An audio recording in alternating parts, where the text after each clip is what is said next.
Bismillahirrahmanirrahim. Assalamualaikum warahmatullahi wabarakatuh. Sebelumnya yang terhormat kepada Bapak Wahid Arsyad, Magister Pendidikan Islam, selaku dosen pengampuh mata kuliah Akidah dan Akhlak, dan teman-teman semester 5 baik dari BK maupun Matematika yang insya Allah berbahagia. Baik, kami dari kelompok 11, yaitu yang beranggotakan Reja Setiawan, Mausul, Sri Wahyuni, dan Dwi Eka Safitri. Di sini kita akan membahas tentang akhlak, etika, moral, dan kesusilaan. Dan untuk submateri yang akan kita bahas yaitu yang pertama, pengertian akhlak, etika, moral, dan kesusilaan. Yang kedua yaitu persamaan dan perbedaan akhlak, etika, dan moral. Yang ketiga yaitu landasan dan kedudukan akhlak. Yang keempat, tujuan akhlak dan manfaat mempelajarinya. Yang kelima, pembagian akhlak. Dan materi yang pertama yaitu pengertian akhlak, etika, moral, dan kesusilaan. Akhlak, di mana secara bahasa kata akhlak berasal dari bahasa Arab zama, dari bentuk mufradnya kulkun, yang menurut logat diartikan budi pekerti. Sedangkan secara istilah, akhlak adalah kehendak dan tindakan yang sudah menyatu dengan pribadi seseorang dalam kehidupannya, sehingga sulit untuk dipisahkan. Karena kehendak dan tindakan itu sudah menjadi bagian yang tak terpisahkan, maka seseorang dapat mewujudkan kehendak dan tindakannya itu dengan mudah, tidak memerlukan banyak pertimbangan dan pemikiran. Oleh karena itu, tidak salah apabila akhlak sering diterjemahkan dengan kepribadian, lantaran kehendak dan tindakannya itu sudah menjadi bagian dari kepribadiannya. Sebagai salah satu contoh, yaitu seseorang tidak bisa dikatakan sebagai berakhlak dermawan apabila dalam menyerahkan hartanya hanya dimotivasi oleh kebutuhan yang mendadak, bukan oleh keadaan yang menancap dan melekat di dalam jiwanya. Yang selanjutnya yaitu etika, di mana secara bahasa dalam Kamus Umum Bahasa Indonesia, etika diartikan ilmu pengetahuan tentang asas-asas akhlak. Dari kebahasaan ini terlihat bahwa etika berhubungan dengan upaya menentukan tingkah laku. Sedangkan secara istilah, etika adalah suatu ilmu yang bahas perbuatan manusia yang bersumber dari pikiran atau filsafat sebagai penilai, penentu, dan penetap, yaitu apakah perbuatan tersebut dinilai baik, buruk, mulia, terhormat, hina, dan sebagainya, yang bersifat relatif, yakni dapat berubah-ubah sesuai tuntunan zaman. Selanjutnya moral. Kata moral berasal dari bahasa Latin yaitu mores, kata jamak dari mos, berarti adat kebiasaan. Dalam bahasa Indonesia, moral diterjemahkan dengan arti tata susila. Moral adalah perbuatan baik dan buruk yang didasarkan pada kesepakatan masyarakat. Moral merupakan istilah tentang perilaku atau akhlak yang diterapkan kepada manusia sebagai individu maupun sebagai sosial. Susila. Susila atau kesusilaan berasal dari kata susila yang mendapat awalan ke dan akhiran an. Kata tersebut berasal dari bahasa Sanskerta yaitu su dan sila. Su berarti baik, bagus, dan sila berarti dasar, prinsip, peraturan hidup atau norma. Kata susila selanjutnya digunakan untuk arti sebagai aturan hidup yang lebih baik. Orang yang susila adalah orang yang berkelakuan baik, sedangkan orang yang asusila adalah orang yang berkelakuan buruk. Contohnya, para pelaku zina atau pelacur sering diberi gelar dengan tuna asusila. Materi yang kedua yaitu persamaan dan perbedaan antara akhlak, etika, dan moral. Akhlak, etika, moral, dan susila secara konseptual memiliki makna yang berbeda. Namun pada aras praktis memiliki prinsip-prinsip yang sama. yakni sama-sama berkaitan dengan nilai perbuatan manusia.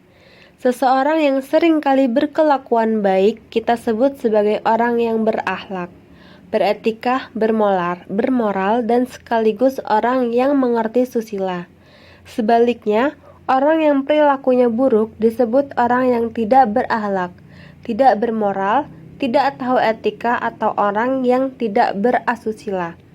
Konotasi baik dan buruk dalam hal ini sangat bergantung pada sifat positif atau negatif dari suatu perbuatan manusia sebagai makhluk individual dalam komunitas sosialnya. Dalam perspektif agama, perbuatan manusia di dunia ini hanya ada dua pilihan, yaitu baik dan benar. Jalan yang ditempuh manusia adalah jalan yang lurus, yang sesuai dengan petunjuk ajaran agama dan keyakinannya, atau sebaliknya, yakni jalan menyimpang atau jalan setan. Kebenaran atau kesesatan itu sebuah logika biner yang tidak pernah bertemu dan tidak pernah kompromi. Artinya, tidak boleh ada jalan ketiga ataupun jalan tengah antara keduanya. Keempat, istilah tersebut sama-sama mengacu pada perbuatan manusia yang selanjutnya ia berikan kebebasan untuk menentukan apakah mau memilih jalan yang bernilai baik atau buruk, benar atau salah berdasarkan keputusannya. Tentu saja masing-masing pilihannya mempunyai konsekuensi yang berbeda. Selanjutnya, perbedaan akhlak, etika, dan moral. Secara formal, perbedaan ketiga istilah tersebut yaitu etika bertolak ukur pada akal pikiran atau rasio. Moral, tolak ukurnya adalah norma-norma yang berlaku pada masyarakat. Etika bersifat pemikiran filosofis yang berbeda pada tatanan, konsep, atau teoritis. Moral berada pada dataran realitas, praktis, dan muncul dalam tingkah laku yang berkembang dalam masyarakat. Etika dipakai untuk pengkajian sistem nilai yang ada. Moral yang diungkapkan dengan istilah moralitas dipakai untuk penilai suatu perbuatan, dan yang terakhir, akhlak berada pada tatanan aplikatif dari suatu tindakan manusia dan bersifat umum, namun lebih mengacu pada barometer ajaran agama. Jadi, ketika Islam termasuk salah satu dari berbagai etika religius yang ada, itu tidak lain adalah akhlak itu sendiri. Materi yang ketiga yaitu landasan dan kedudukan akhlak. Landasan akhlak. Dalam Islam, dasar atau alat pengukur yang menyatakan bahwa sifat seseorang itu baik atau buruk adalah Al-Quran dan As-Sunnah. Segala sesuatu yang baik menurut Al-Quran dan As-Sunnah, itulah yang baik untuk dijadikan pegangan dalam kehidupan sehari-hari. Sebaliknya, segala sesuatu yang buruk menurut Al-Quran dan As-Sunnah berarti tidak baik dan harus dijauhi. Maksud dari sesungguhnya kamu, yaitu pujian Allah bersifat individual dan khusus hanya diberikan kepada Nabi Muhammad SAW. Karena kemuliaan akhlaknya yang berbudi pekerti yang agung, penggunaan istilah khuluqil adim menunjukkan keagungan dan keanggunan moralitas Rasul, yang dalam hal ini adalah Nabi Muhammad SAW. Banyak nabi dan rasul yang disebut-sebut dalam Al-Quran, tetapi hanya Nabi Muhammad SAW yang dapat pujian sedahsyat itu. Dengan lebih tegas, Allah pun memberikan penjelasan secara transparan bahwa akhlak Rasulullah sangat layak untuk dijadikan standar moral bagi umatnya. Kedudukan akhlak. Dalam Islam, akhlak memiliki posisi yang sangat penting, yaitu sebagai salah satu rukun agama Islam. Dalam kaitan ini, Rasulullah SAW pernah bilang, "Beragama itu apa?" Beliau menjawab, "Berakhlak yang baik." Pentingnya kedudukan akhlak dapat dilihat ketika melihat bahwa salah satu sumber akhlak adalah wahyu. Dan akhlak terpuji sangatlah tinggi kedudukannya di mata Allah Subhanahu wa Ta'ala. Bahkan meskipun seorang lemah dalam beribadah, namun akhlaknya mulia, maka kedudukannya lebih tinggi dari orang yang pandai beribadah tapi akhlaknya buruk. Dari Anas, Rasulullah pernah bersabda, "Sesungguhnya seorang hamba mencapai derajat yang tinggi di akhirat dan kedudukannya yang mulia karena akhlaknya yang baik walaupun ia lemah dalam ibadah." Akhlak memberikan peran penting bagi kehidupan, baik yang bersifat individual maupun kolektif. Tak heran jika kemudian Al-Quran memberi penekanan terhadapnya. Al-Quran meletakkan dasar-dasar akhlak mulia. Demikian pula Al-Hadis telah memberikan porsi cukup banyak dalam bidang akhlak.